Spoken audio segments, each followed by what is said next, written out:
If it's time to color grade your video in Resolve and you're feeling stressed out, like, oh, okay, that's a lot of shots. I didn't think about this when I was making all those cuts. If that's you, then you're gonna get some glorious wisdom from this video.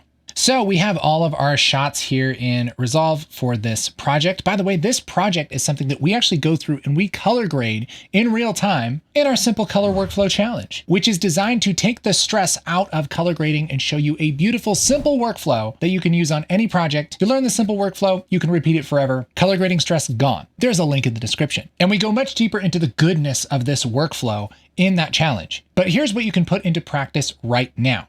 The first thing I'm gonna do is hit Control A and select all of my clips. Right click and go down to add into a new group. Like this, we're going to call this group Creative Look, just like that. Hit OK. A couple of days ago, we looked at what the heck a creative look is, but real quickly, it is a style that goes over your entire project. It's kind of like the unifying color filter, color theme for all of your shots. And so we're gonna put our creative look in that group. How do we do that? Well, I'll switch away from this light box and go up here to my nodes. And right here where it says clip, let's twirl this down and go to group post clip. Now this is only going to exist in this menu if we have a shot selected that is in this group.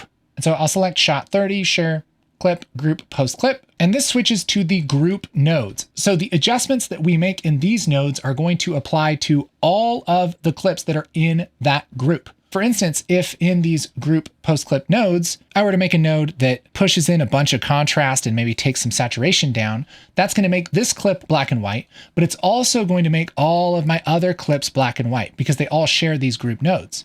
And so this is a common adjustment that I'm making to all of the shots that are in that group. I'll just right click and reset all grades and nodes. And let's do something like just grab this little contrast slider and just move it to the right to add a little contrast here. Maybe push that pivot to the left to kind of add a little brightness there. Maybe I'll grab this color boost and push that to the right just to add a little bit of color to things. And now if I go through all of my shots, everything is going to be a little bit better. So here's before and here's after, all right?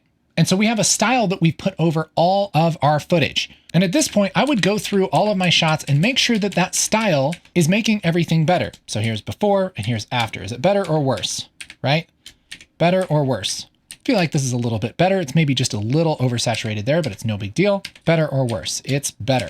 Better or worse? Better. The idea is that you're adding all of your shots to this group and you have a unifying look that's added to that group and applies to all of the shots. That lets you give your whole movie a consistent style, which is good for it to all kind of feel like it works together. The next thing that we're gonna do is go through each of our shots and make sure that each shot looks good by itself and that it also matches with the shots around it. Now, for a bigger project that has just more than a few shots, you're going to want to get strategic because there's going to be certain groups of shots that you can add the same color grade to, or that definitely need to match together. Like for instance, this overhead shot should probably match with this shot that has like the exact same things in the shot, just from a different angle.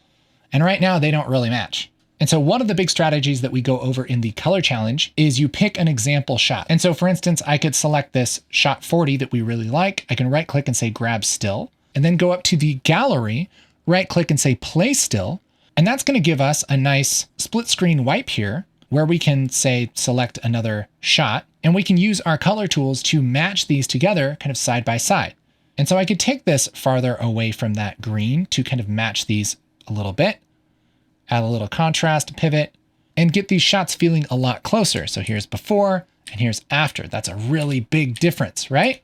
And now these feel like they live in the same world. This is probably the same color grade that we'll need to add to our other shots here that are exactly the same. Can middle button mouse click and copy those over. And now we have these shots matched to this shot and we're in a pretty good place. So like I said, there are a lot of strategies on getting organized, kind of grouping things and working in an efficient way more than we have time to go over in this video. But those are the really big need to know things. You want to set your creative look over your entire movie, adjust that to look good, and then pick certain shots that you like and then match all the other shots to them. And this is how you get a really nice, consistent looking project. Now, if you're loving this and you're like, yeah, dude, let's jump in. I want to get in.